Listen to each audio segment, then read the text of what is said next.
Hi, welcome back to the CTO Demon channel. We are continuing on our safety in CTO PCI series, and this is another core curriculum talk. We've gone to the first 4 in our 12 chapter paper, and number 5 is uniquely CTO complication, that of side branch occlusion. Now, for side branches is interesting because there are 3 types of side branch near or in a CTO that can be affected by CTO PCI. There's the proximal cap side branch, the side branch that's immediately or near the proximal cap. There's the side branches that come off in the CTO body, and there's the distal cap side branch, which is either near or close to or at the distal cap. Now, for side branch that comes off in the CTO body, these are usually not a problem, because these usually have their own retrograde supply. As long as we don't jeopardize their retrograde supply, if we open the CTO body and the side branch remains occluded, it's not a big problem. So we do not routinely recommend that you try to open every side branch in the CTO body segment, unless there's a reason. Then there's ischemia, or there's chest pain, or there's some ECG changes that require this. But usually it's not a problem. The problem comes with the proximal or near proximal cap side branch and the distal or near distal cap side branch. Now, the mechanism of side branch closure in both the proximal and the distal cap is the same. They can close due to plaque shift, and this is like normal PCI. When you plaque shift, you close down a side branch.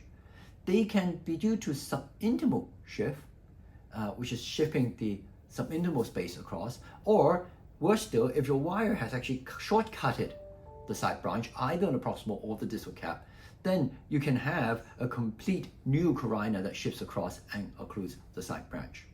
So this is the mechanism of it. So how do we prevent the side branch occlusion?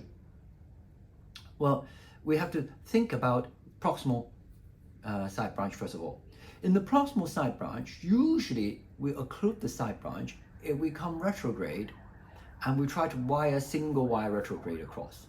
Because if we wire single wire retrograde across, the wire may not come in at the side branch. It may come in proximal to the side branch. If it comes proximal to the side branch, when we stent this, then the flap of plaque and tissue is going to cover the side branch, and we're going to lose the proximal cap side branch. So if there is a significant side branch at the proximal cap, we should always try not to do single retrograde wire crossing, but to do antigrade wiring into the CTO body, and then do reverse cut in the proximal part of the CTO body beyond the proximal cap side branch. This will ensure that we connect to the true lumen beyond the proximal cap side branch and keep the proximal side branch patent.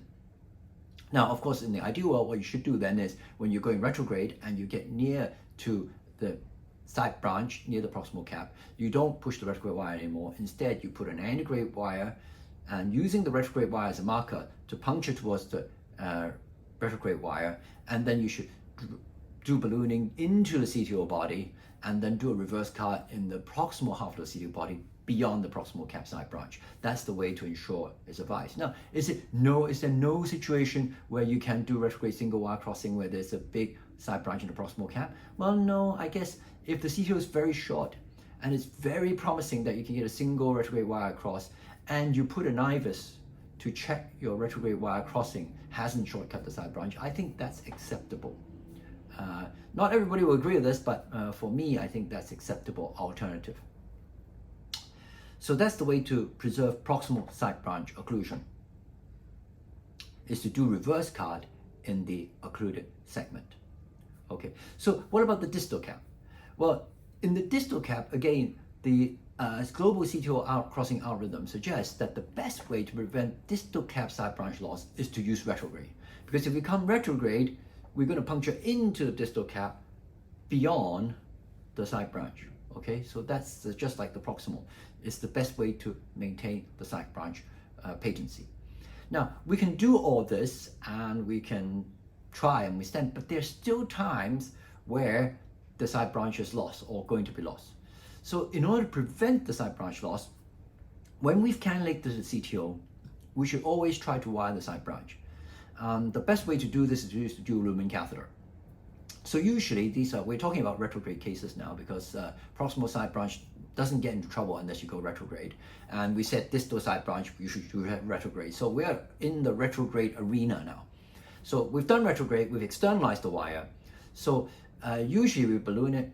Then for my practice, I usually IVUS because we're 100% imaging center. But I think if you're doing retrograde, it probably is worth IVUSing, especially if there's a side branch on one or other side. And the IVUS, you can check whether you're shortcutting the side branch at all. And of course, after you check with the IVUS, you can wire it with a dual lumen catheter down the externalized wire. And that is going to protect your side branch. But even doing all that, sometimes when you stent it, you lose the side branch.